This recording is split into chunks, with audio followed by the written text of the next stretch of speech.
आगामी महापालिकेसाठी नैराश्य झटकून कामाला लागा असे आवाहन काँग्रेसचे पक्षनिरीक्षक मोहन जोशी यांनी केले। सोलापूर जिल्हा काँग्रेसचे निरीक्षक मोहन जोशी यांच्या अध्यक्षतेखाली शहर अध्यक्ष चेतन नरोटे यांच्या प्रमुख उपस्थितीत सोलापूर शहर काँग्रेस कमिटीच्या पदाधिकारी आणि कार्यकर्त्यांची संघटनात्मक आढावा बैठक काँग्रेस भवन इथं संपन्न झाली।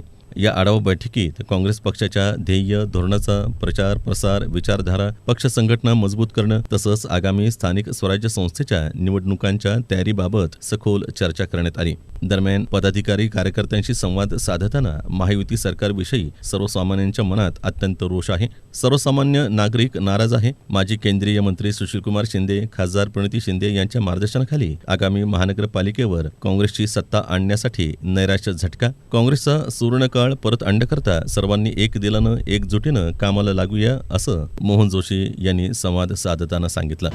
महापालिकेमध्ये आपल्याला काँग्रेसचा झेंडा फडकायचा आहे। त्यासाठी काय करायचे? त्यासाठी नो भाषणबाजी। आता यापुढे भाषणबाजी नाही।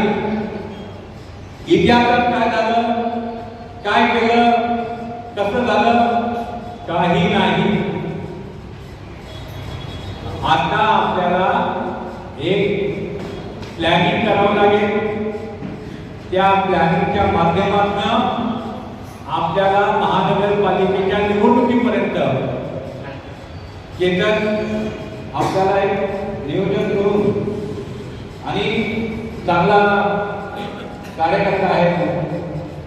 या आढावा बैठकीस अध्यक्ष चेतन नरोटे, संजय हेमगड्डी, आरिफ शेख, प्रमिला तुपलवंडे, सुशीला अबोटे, अलका राठोड, शिवा बाटलीवाला, प्रवीण निकाळजे, विनोद भोसले, परवीन इनामदार, फिरदोस पटेल, भारती इप्पलपल्ली, अनुराधा काटकर, सुदीप साकोते, वरिष्ठ उपाध्यक्ष सुनील रसाळे, प्रदेश सरचिटणीस शकील मौलवी यांच्यासह इतर पदाधिकारी आणि कार्यकर्ते उपस्थित होते।